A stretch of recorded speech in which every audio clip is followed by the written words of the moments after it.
સ્વામી બાબાનું અત્યારે આપણે આમ સ્વાસ્થ્ય જોઈએ છે તો દિવસે દિવસે સ્વામીની હવે તબિયત આમ ઓલી થતી જાય છે. આપણને બધાની ચિંતા વધારે થયા કરે. પણ સ્વામીને 78માં બીમારી પહેલી આવી, ત્યારબાદ પછી સ્વામીને આવી રીતે તબિયત ધીમે ધીમે હવે આવી રીતે વધારે વધારે શું કહેવાય કે આપણે ધ્યાન રાખવા જેવી બહુ થઈ ગઈ છે ને હવે અવસ્થાના ભાવ પણ વધારે જણાય છે.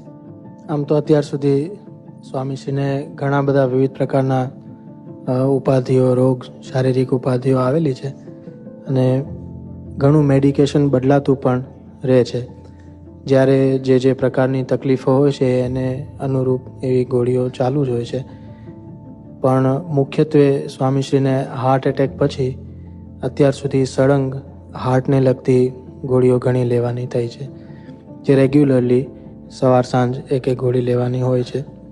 હમણાં છેલ્લે સ્વામીશ્રીને ખભાનો દુખાવો શરૂ થયો અમેરિકામાં, ત્યાર પછી 1 મહિના સુધી એન્ટી ઇન્ફ્લેમેટરી ડ્રગ, પણ હમણાં થોડા વખત પહેલાં જ આ કોર્સ સ્વામીશ્રી પૂરો કર્યો. એટલે એવા નાના નાના કોર્સીસ, કોઈ વખત ઝાડા થઈ ગયા હોય કે કંઈ શરીરમાં બીજી મુશ્કેલીઓ આવી હોય ત્યારે એન્ટીબાયોટિકના કોર્સ કે એવું બધું તો યુઝ્યુઅલી ચાલતું જ હોય છે.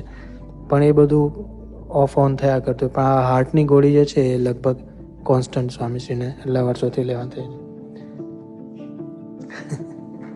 એન્ટીબાયોટિક્સમાં સ્વામીશ્રીને બહુ રુચિ નથી, પણ ઘણીવાર પરાણે ડૉક્ટરના આગ્રહથી કોર્સ કરાવડાવવો પડતો હોય છે.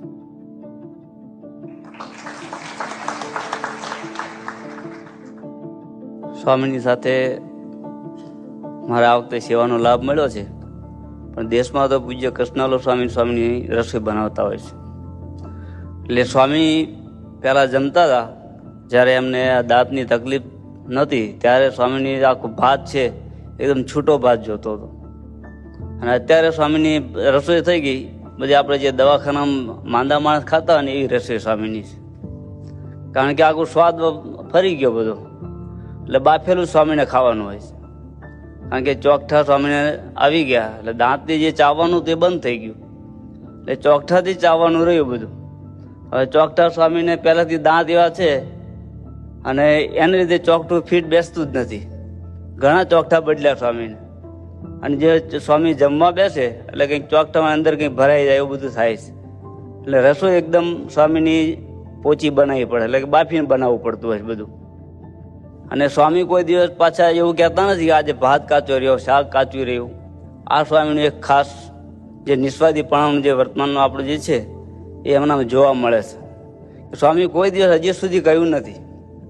હું શરૂઆતમાં આવ્યો ને ત્યારે તરત મેં સ્વામીને લેસ્ટરમાં પૂછ્યું હતું કે બાપા કાંઈ તકલીફ હોય તો કહી દો, મને ખબર પડે બનાવવાની.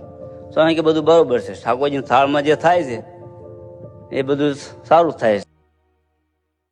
સ્વામી અત્યારે જોઈએ તો આપની ઉંમર અત્યારે 74 વર્ષની થઈ છે. તબિયત પણ નરમ ગરમ રહ્યા કરે છે, હાથનો પણ દુખાવો છે અને રોજ લોકોને મળવાનું, વળી બધા છૂટાછેડાના લફરાને જોડાવાનું, વ્યવહારની વાતોને, અને જ્યારે દર્શન કરીએ ત્યારે ફ્રેશ દેખાવ છો. તો એનું સિક્રેટ શું છે એની?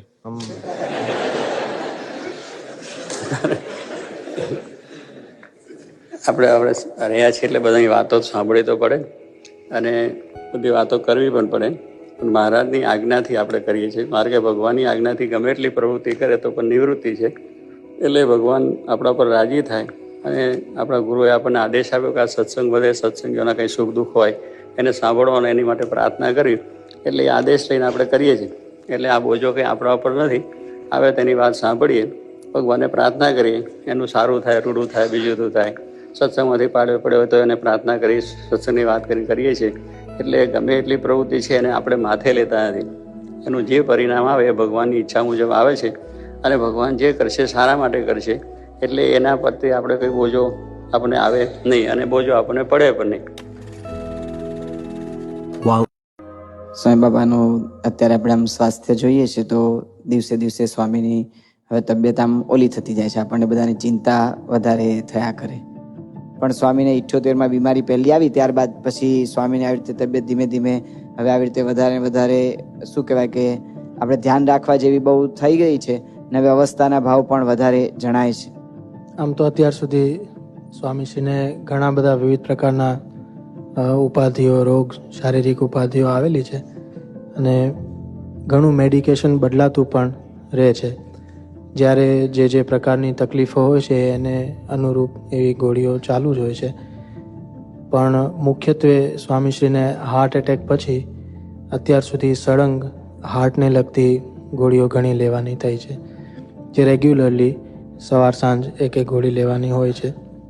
હમણાં છેલ્લે સ્વામીશ્રીને ખભાનો દુખાવો શરૂ થયો અમેરિકામાં, ત્યાર પછી 1 મહિના સુધી એન્ટી ઇન્ફ્લેમેટરી ડ્રગ, પણ હમણાં થોડા વખત પહેલાં જ આ કોર્સ સ્વામીશ્રી પૂરો કર્યો. એટલે એવા નાના કોર્સીસ, કોઈ વખત ઝાડા થઈ ગયા હોય કે કંઈ શરીરમાં બીજી મુશ્કેલીઓ આવી હોય ત્યારે એન્ટીબાયોટિકના કોર્સ કે એવું બધું તો યુઝ્યુઅલી ચાલતું જ હોય છે, પણ એ બધું ઓફ ઓન થયા કરતું. પણ આ હાર્ટની ગોળી જે છે એ લગભગ કોન્સ્ટન્ટ સ્વામીશ્રીને એટલા વર્ષોથી લેવા થઈ છે. એન્ટીબાયોટિક્સમાં સ્વામીશ્રીને બહુ રુચિ નથી, પણ ઘણીવાર પરાણે ડૉક્ટરના આગ્રહથી કોર્સ કરાવડાવવો પડતો હોય છે.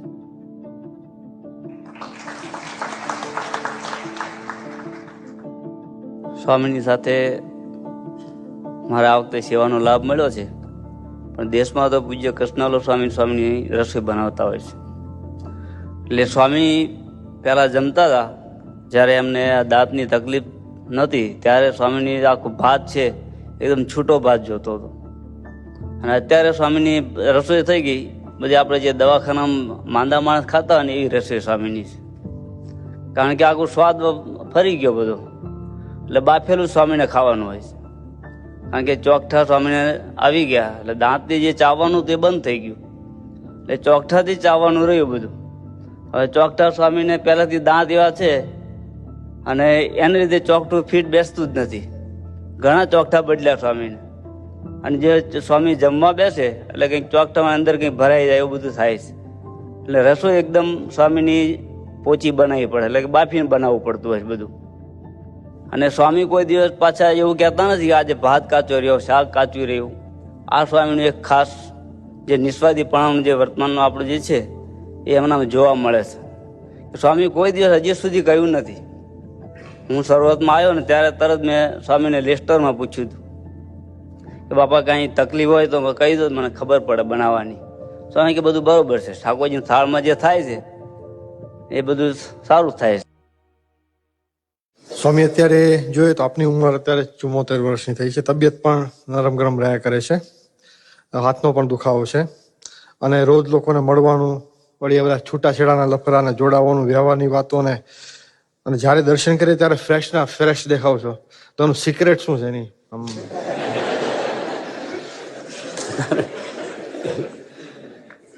આપણે રહ્યા છીએ એટલે બધાની વાતો સાંભળવી તો પડે અને બધી વાતો કરવી પણ પડે, પણ મહારાજની આજ્ઞાથી આપણે કરીએ છીએ. મારે કે ભગવાનની આજ્ઞાથી ગમે એટલી પ્રવૃત્તિ કરે તો પણ નિવૃત્તિ છે.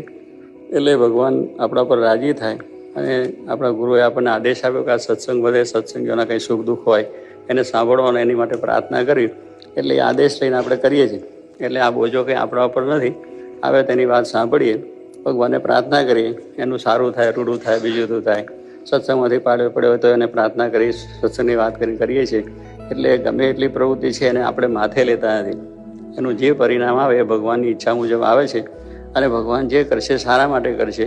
એટલે એના પ્રત્યે આપણે કંઈ બોજો આપણને આવે નહીં અને બોજો આપણને પડે પણ નહીં.